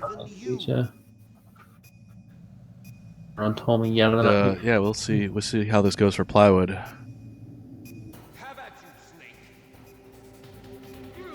Setup is, of course, pretty important. Absolutely. Manipulate his positioning here. And dear. he goes over the edge. A little bit of a bad foot position there. So he's just kind of gotta get Liquid into a side. Oh, that'd be wonderful. That was really good, really well Yeah, made. that was quite the save. As long as he can maintain this rhythm, he's got him right where he wants him to. Liquid's not moving. That was really good. He let him move away to just really clean as well. That's Plywood's experience coming through for him, knowing that he's not unable to kick Liquid off in that position. Yeah, and I mean, any of the newer runners or people with less experience would either not understand that, or they panic a little bit maybe and just give him a kick. I think Drix did that during his race. You know, he just tried to knock him off as quickly as he could, but he was just too close, far from the edge. And if you're not far enough, he won't fall down. You know, and that's down for the fight to finish. So that was really.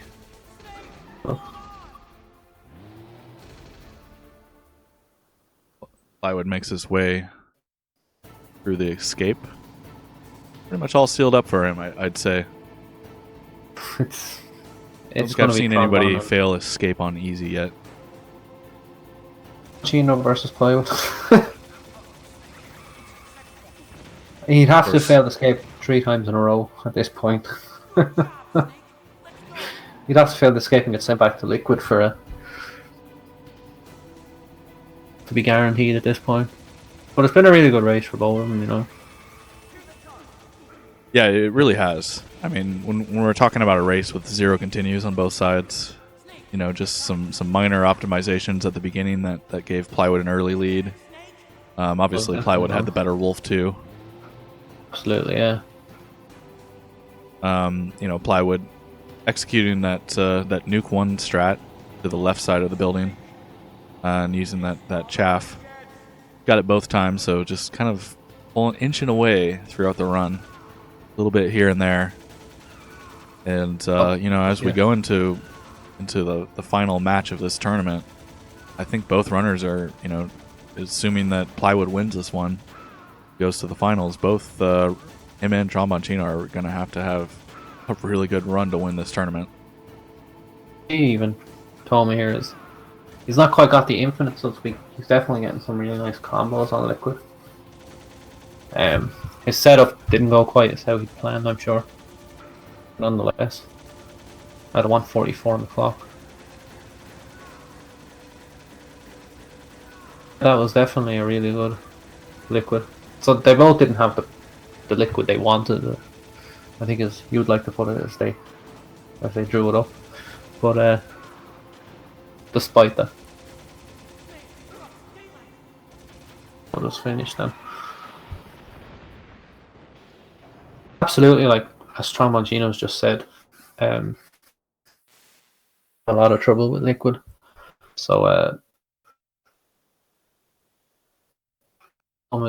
Liquid is Thomas. Plywood reaches the light, going through his final codex here. As his console doesn't freeze, it looks like he's sealed it up. And of course, as we always do, the final race. during this tournament. We expect to talk to both these runners. Both of these guys have commentated with me throughout this tournament. Looking forward to turning the tables, and asking them some questions. Both of these guys have won races in this tournament, so a lot of participation out of these two guys here, Toma and Plywood. It was as I'd said, it was just these little things that Plywood was doing ahead, just kind of helped to maintain that lead. So I don't think Plywood lost the lead at all. Such experience in the category, so close. It was very good. I don't think there'd be more than a minute between them at this point.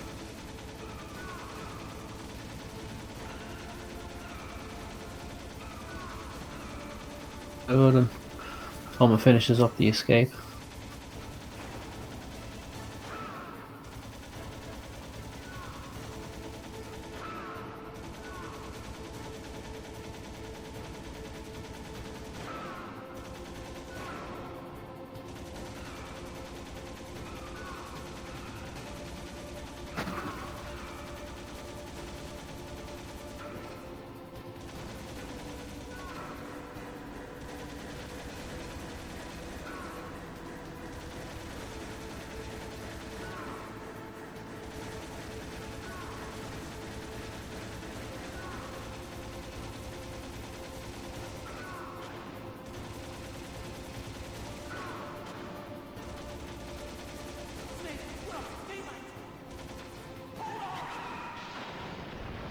Toma making his final escape in this tournament. Fortunately, this is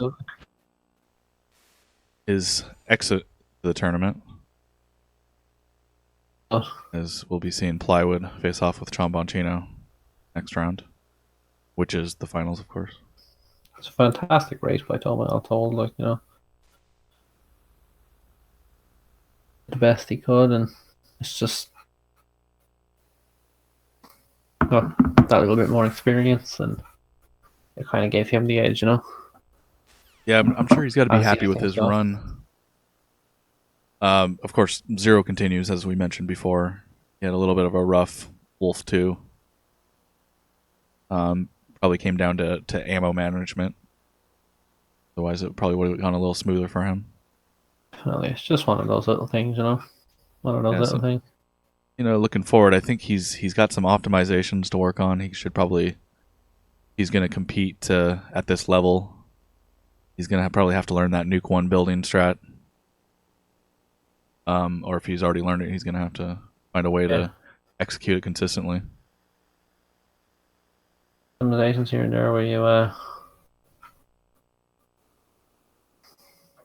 and I really believe that we've got the best runners in the finals here. This is going to be a hell of a race. Really looking forward to calling it. And it's incredibly close,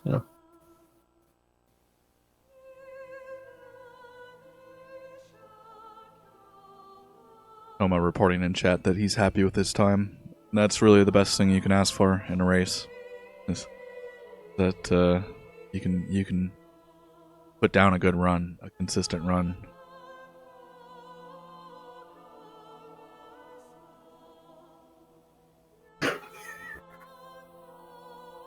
A lot of guys will tell you that world records, or PBs, they come after tons of resets, reset after reset after reset. So to put down a good run during a race, that's hard to do. A run that you're real happy with. Just like to a world record. The only time that ever happens is when nobody else has ran the game or category you're running it.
I'm already a little curious about how fast. Go again with the Bean Boozled ad.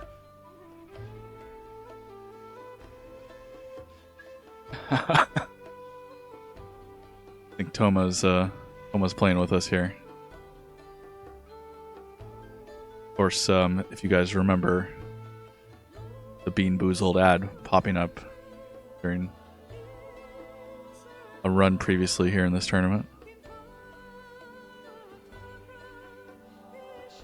Yeah, I'm curious to know 133.31. Of course, he's Plywood not playing on fastest speed.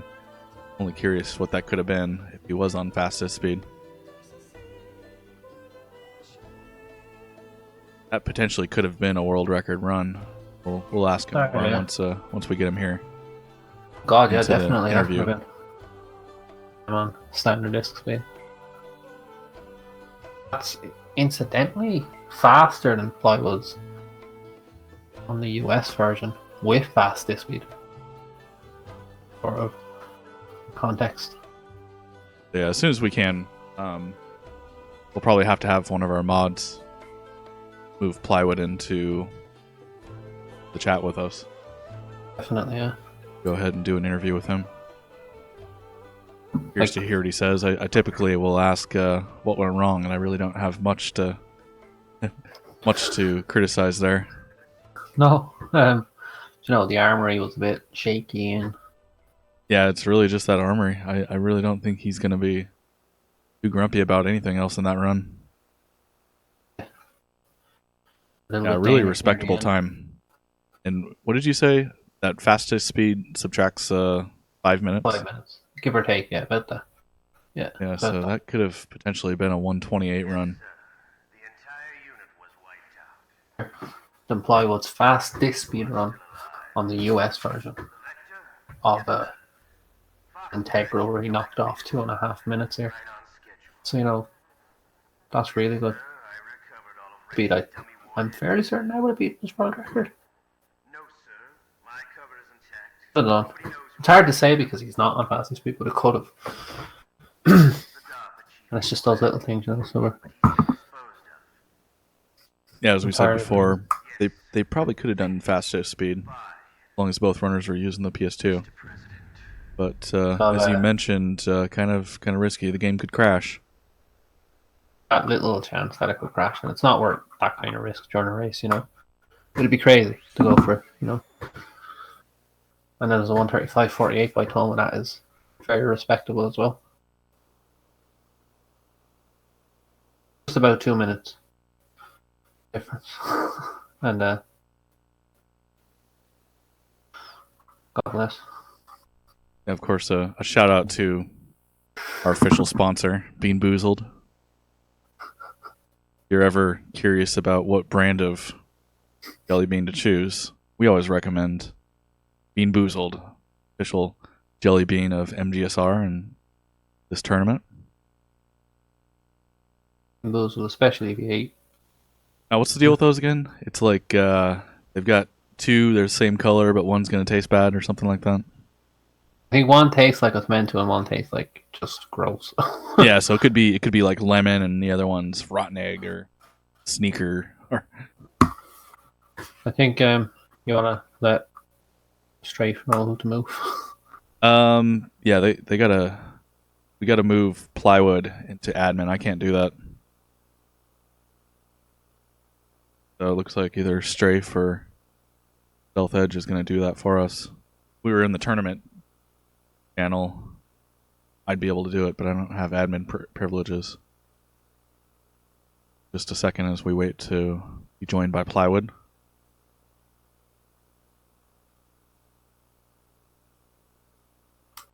Does Copper like to say the celebrity speedrunner? Yeah, curious to see how he felt about that race. I'm sure he's cool as a cucumber, as he usually is. Yeah. I would. It is just another run for him, probably.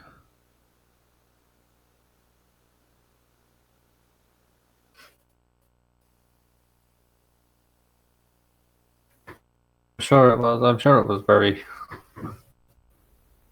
a bit terrifying, but after you do enough of these races, it just kind of becomes routine, you know.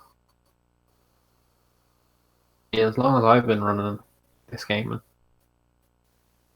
compared to any of these races, I don't think Plywood's ever actually lost a race he's partaken in. Yes, we were talking about in the last race. You get a little nervous at the beginning when you're waiting for the race to get going. Once it's going, you're playing your game. These guys have probably rolled the credits on this game thousands of times. Yeah, no doubt. I wouldn't be surprised. But if it's close, like it was up until probably about Mantis, you start thinking about little things here and there. You start looking ahead, and Especially if you know what's close, you know. you may overlook little things like menuing and even elevator controls. You know, as was said, like Hi. just at the start. Okay, yeah, looks like we got Plywood here. How'd it go, Plywood? Plywood. It went all right. Had a bit of a bumpy middle. Got a call that some close to me got in an accident, so I got a little bit flustered there. But had to finish it out. So, but How's- it was decent. There's some weird stuff that happened.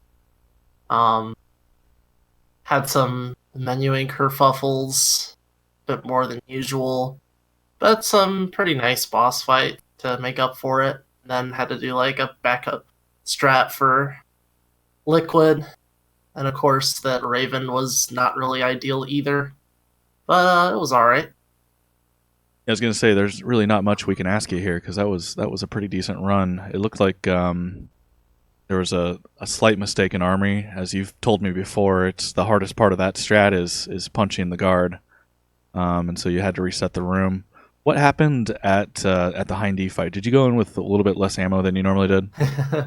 Yeah, I don't usually.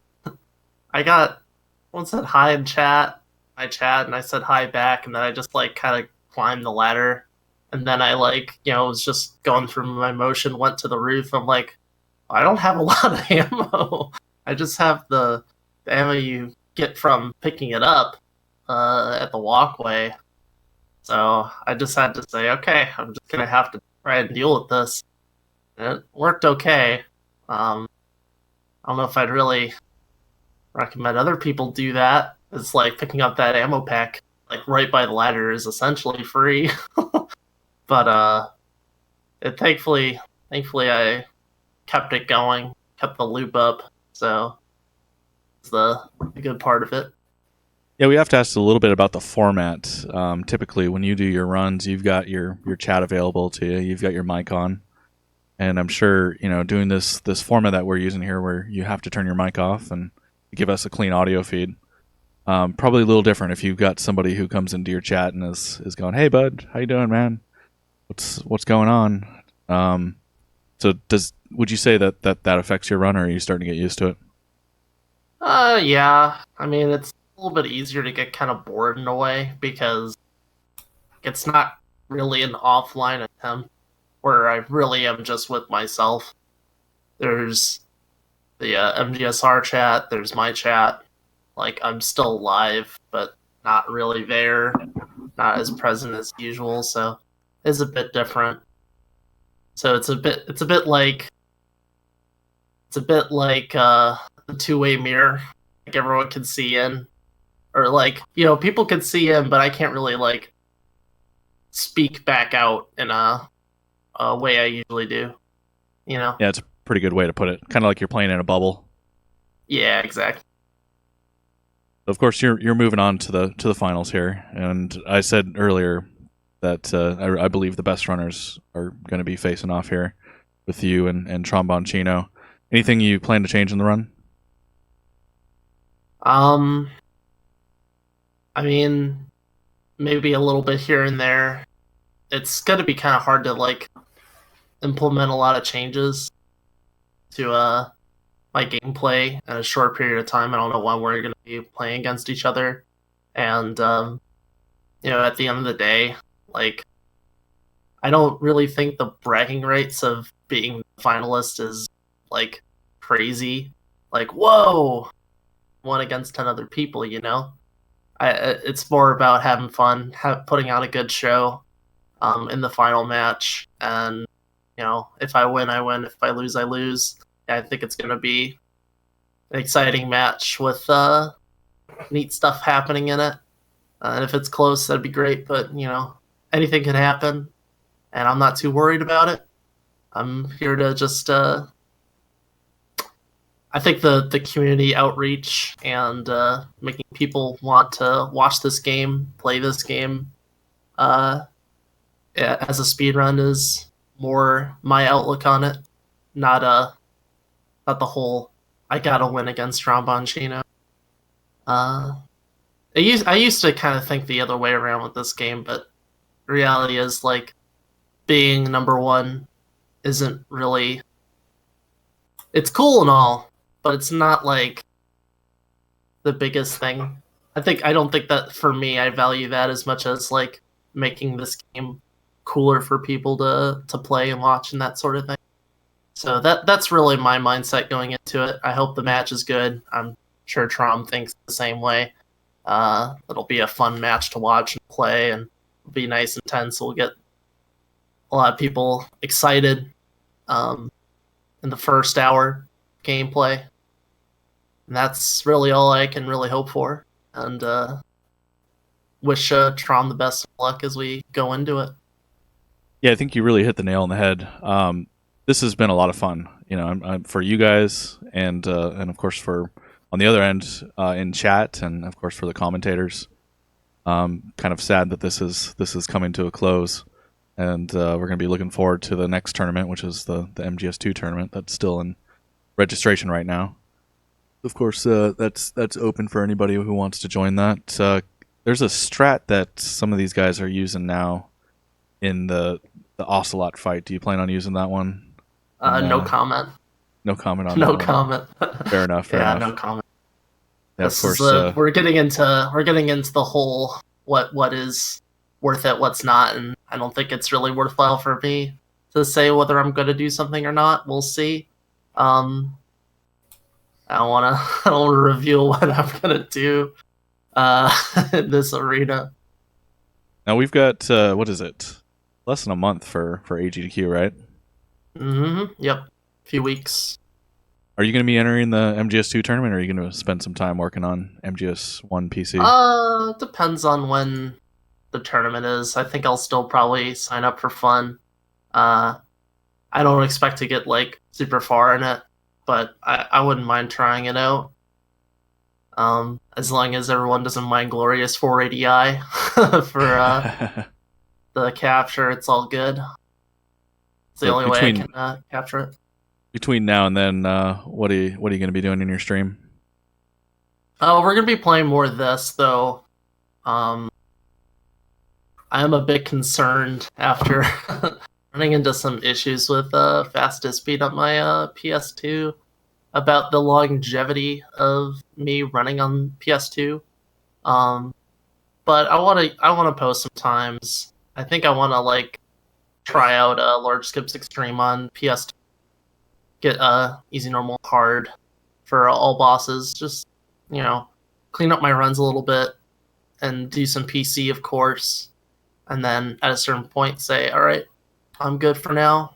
And really focus more on the aspects of making the information accessible for this game, knowledge accessible, and being sort of an ambassador for that as a moderator for the game and just as a person who really likes this game. So that's more of my focus as it comes to this one.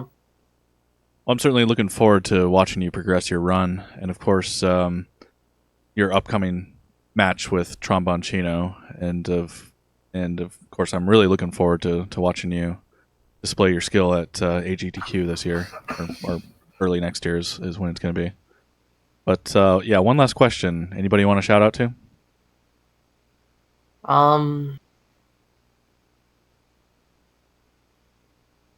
No, I don't have anyone I want to shout out to. I'll save my shout outs for the finals. I'm a little bit distracted today, given what happened to someone close to me. So, just shout out to everyone watching. There you go. Yeah, we appreciate having you on today, man. All right, take care. Okay, and then we're gonna bring on Toma as soon as he's ready to go.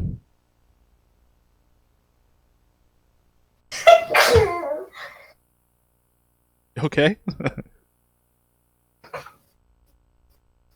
You sounded like a Pokemon.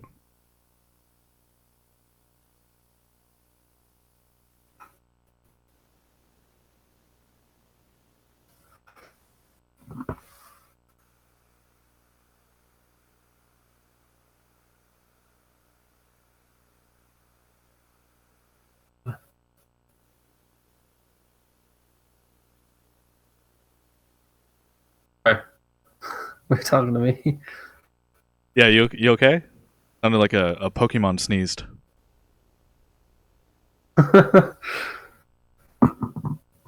As we wait for Toma to be moved in.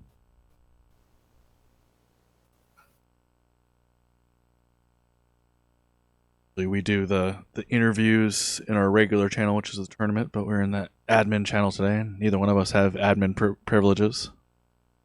So, as long as Toma's ready to go and we have an admin that can move him in, we'd like to do an interview with him. Yo, Hey, there he is. Toma, how'd the run go? pretty good. I was quite happy with it actually. I a couple of the two bad things was the two sniper wolf fights. So, but apart from that, I can't complain. That was as good as I thought I would do. So, I'm happy. Yeah, I know it's not always easy to come on and do an interview after a loss, especially a tough loss in the semifinals. Yeah, But you didn't have any continues, and like you said, maybe execution could have been a little bit better during the Wolf 1 fight. It looks like you went into the Wolf 2 fight with maybe kind of light on ammo, would you say? yeah, I did. Yeah, I was watching this time. I was actually watching the stream and seeing how far behind I was. So when I saw, I don't know why, I just thought I normally get before the catwalk. I normally get the 2 boxes of ammo. But I was just thinking about pulling a couple of seconds back, so I skipped getting those 2 boxes of ammo, and then went on with the catwalk, and that's where I lost it really. Because if I had the 2 boxes of ammo, I think it would have been fine, and I wouldn't have lost a minute or whatever I lost on plywood there. Yeah, really, I can't ask you a lot about these runs, because just like with plywood, you guys both didn't really make very many mistakes. No, there wasn't really anything. All I wanted to do was just, like I said before, I just practiced this time, and I didn't practice anything risky. I didn't practice anything stupid. I just practiced doing what I know I can do, and I pulled everything off. I think like I say, it was just bad sniper wolf 2 fights. I think even the liquid fight was good for my standard. It was definitely pretty good. So Liquid fight was very good. yeah, in comparison to what I normally do, I'm normally terrible. And if you compare that liquid fight to the one I had with the Drix race, it's like a minute difference, So it was a lot better. I'm pretty happy with the liquid fight, and then I'm sure you're pretty happy with the rat that you got there. Yeah, it was perfect, absolutely perfect. I got as soon as I just lifted the stinger up, I didn't even have to position the stinger. As soon as I pressed R1 to equip the stinger, it just went onto the rat straight away. So that was pretty much, you couldn't get any better. It was nearly frame perfect. God rat, it was unbelievable. Now, of course, you've been eliminated from this tournament. You made it all the way to the semifinals, and I'm sure you're pretty happy about that. Yeah. Do you plan on keeping the grind going? No, I don't actually. I was going to take a break. I've been playing this game for.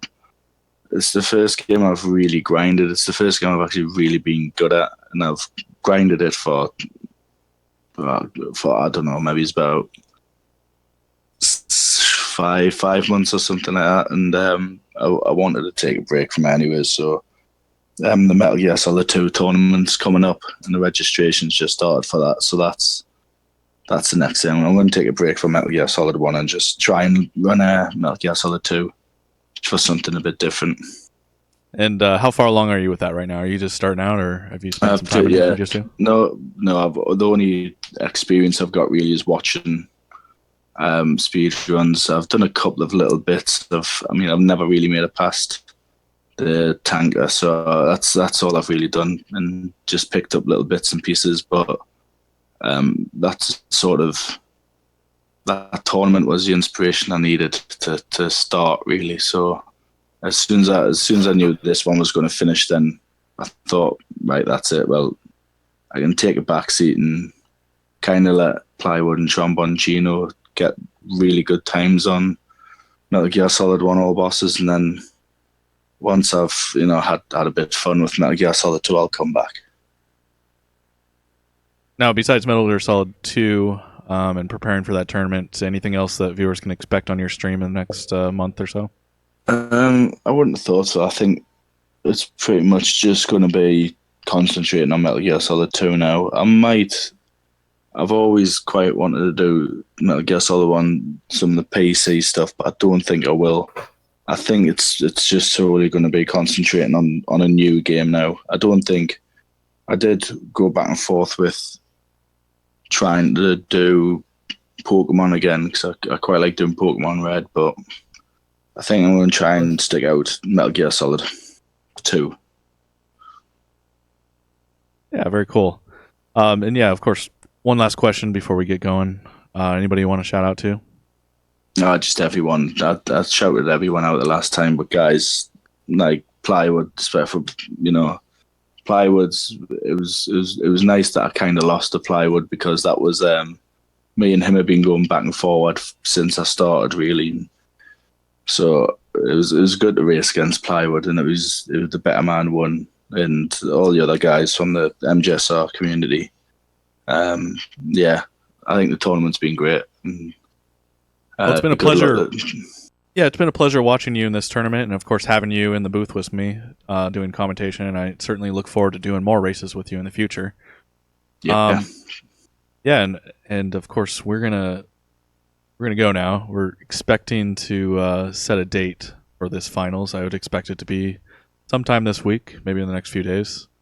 Always a pleasure to do these things. I have so much fun following these tournaments and watching these racers go head to head. So, for me, for Raichu, for the two runners, Plywood and Toma, thanks for watching, guys. Thank you very much, guys.